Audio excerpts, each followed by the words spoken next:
Pension योजनेच्या मागणीसाठी राज्य सरकारी कर्मचारी मध्यवर्ती संघटनेच्या वतीनं एक दिवसीय संप पुकारण्यात आला होता। राज्य सरकारी कर्मचारी मध्यवर्ती संघटना महाराष्ट्र राज्य जिल्हा शाखा सोलापूर यांच्या वतीनं दीर्घकाळ प्रलंबित मागण्यांच्या पूर्ततेसाठी राज्यातील सरकारी, निमसरकारी कर्मचारी तसेच शिक्षकेतर कर्मचाऱ्यांनी बेमुदत संपाचा इशारा दिला आहे। राज्यभरातील सुमारे 17 लाख कर्मचारी आणि शिक्षक गेल्या वर्षभरापासून विविध मागण्यांसाठी शासनाकडे पाठपुरावा करत आहेत। यासाठी त्यांनी वेळोवेळी लोकशाही मार्गाने आंदोलनही छेडले होते।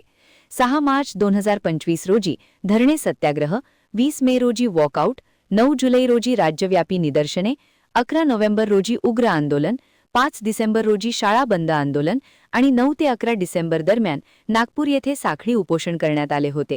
या सर्व आंदोलनांनंतर शासनाकडून चर्चेचे आश्वासन देण्यात आले होते, मात्र अद्याप कोणतीही ठोस कार्यवाही झालेली नसल्याचा आरोप संघटनेनं केला आहे।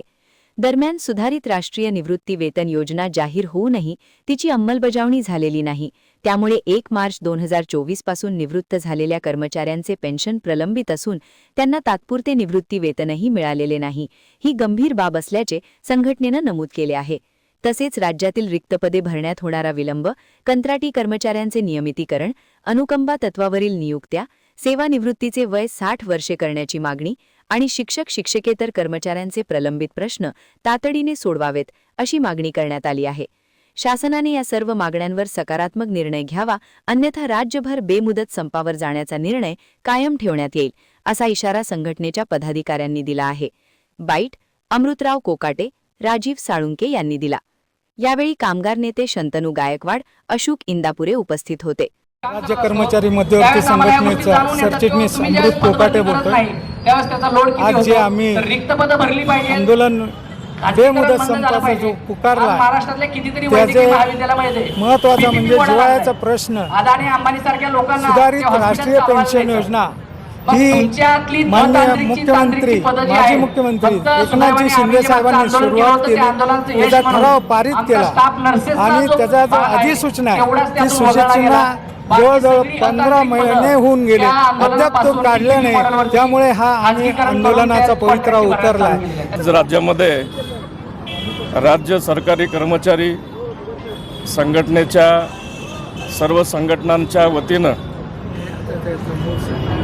एक दिवसाचा तथा पुढे जाऊन बेमुदत असणारा हा संप कर्मचाऱ्यांच्या जवळपास 18 मागण्यांसाठी संपूर्ण राज्यामध्ये होत आहे आणि या ठिकाणी सर्वच कर्मचारी अधिकारी या ठिकाणी आज रस्त्यावरच्या लढाईला उतरलेले आहेत। जवळपास 18 ज्या मागण्या आहेत या कर्मचाऱ्यांच्या हिताच्या आणि जिव्हाळ्याच्या आहेत आणि अनेकदा मांडून झालेल्या आहेत। सरकार दरबारात मुख्यमंत्री असतील किंवा अन्य प्रशासकीय अधिकारी असतील अनेकदा सांगूनसुद्धा जर कर्मचाऱ्यांच्या या प्रश्नांकडे अतिशय योग्य पद्धतीनं दुर्लक्ष करणं आणि मग सरकारचा जो काय अजेंडा असेल मग ते खाजगीकरणातल्या घाटातला असेल, या ठिकाणी पेन्शनला बगल देण्याचा असेल, कंत्राटीकरण धोरण नको म्हणताना जाणून बुजून राबवण्याचा असेल, या ठिकाणी काम करून घेत असताना 10 वर्ष काम झालेलं आहे कंत्राटी लोकांचं,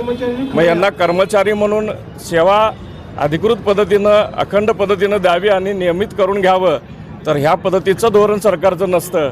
उलट कर्मचाऱ्यांचं शोषणच करायचं आणि या ठिकाणी कुठल्याही मागणीला मान्य न करता प्रत्येक मागणीला बगल द्यायची आणि वारंवार पद्धतीनं या सगळ्या कर्मचाऱ्यांना संपात किंवा रस्त्यावर येण्याला भाग पाडायचं, तर या शासनाच्या अशा वृत्तीचा Maharashtra state electricity workers federation म्हणून संघटनेच्या डेप्युटी जनरल सेक्रेटरी या नात्यानं राज्याचा आज या ठिकाणी संपाला मी जाहीर पाठिंबा देण्यासाठी आलो आहे आणि शासनाच्या धोरणांचा धिक्कार करायला आलो आहे। या ठिकाणी इतकंच।